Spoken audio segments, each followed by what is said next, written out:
Now that we have seen the examples covering all the rules that we have discussed for time complexity calculation, let's look at one of the examples which will try to combine all these rules and will give you a final time complexity for this implementation that we have here. So here I have simply written one function called function for testing. Inside this function I have one logic in which we have three nested for loops. Ultimately here we are simply printing the value of I multiplied by j multiplied by k. Okay, after that we are again having a two nested for loops. Internally in that for loop we are adding those values and printing it, and after that we have written one more for loop separately which will iterate from 0 till the value of n, and it will simply add I plus I multiplied by 2.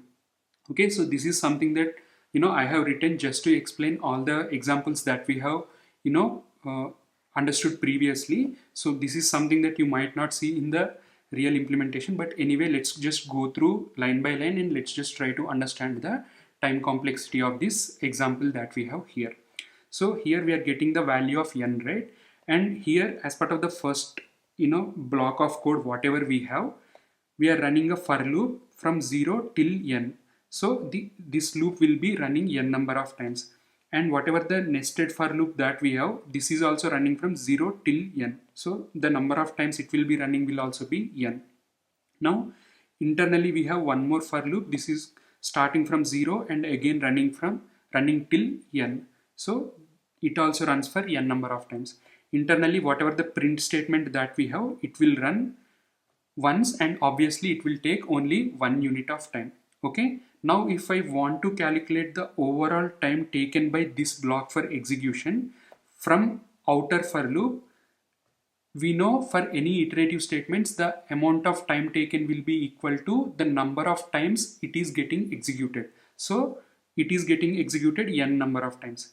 So n into internal for loop is again getting executed n times. So it will be n again. Again on the inner for loop also is getting n number of times. So n into, so the overall time complexity for this only these three nested for loops will be n cube. Now similarly here for the next for loop it is getting executed n number of times. Again this is also running for n number of times. As a result, this overall time complexity for this block of code will be n square, and for this block it will be n and this will be 1. As a result, this block will take n units of time.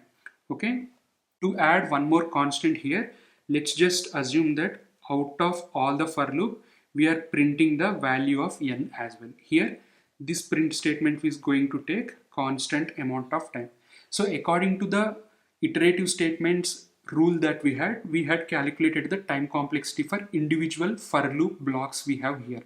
But the fundamental rule for time complexity calculation is we will try to add each and every lines or blocks execution, right? So the overall time complexity will be n cube plus n square plus n plus 1.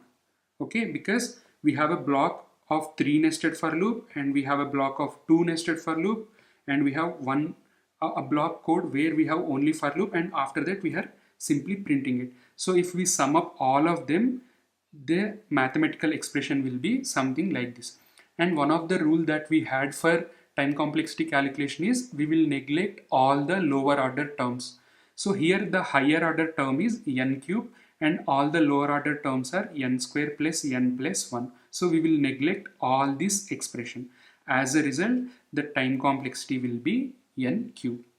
If at all if we had any constants besides this n cube, right, that also we could have neglected. Okay, so the overall time complexity of the logic that we had will be order of n cube if we use big O notation. Okay, so based on the value of n, you can submit some values and you can try plotting that graph according to the examples that we have seen previously as well. Okay, so that is one simple example. I did not complicate it very much because I want you to understand and try out couple of the examples. If at all if you want, I can give them as well. So just try it out and try to plot them and try to understand what exactly we are doing here. Okay, so that basically wraps up the couple of examples which will basically help us in understanding the different types of commonly seen time complexities when we implement the algorithms. Okay, so that's all there is in terms of time complexity calculations. Next, let's just try to understand, based on whatever we have understood with respect to time complexity, calculation of space complexities will also be mostly similar. Let's just dive into space complexity calculations as well.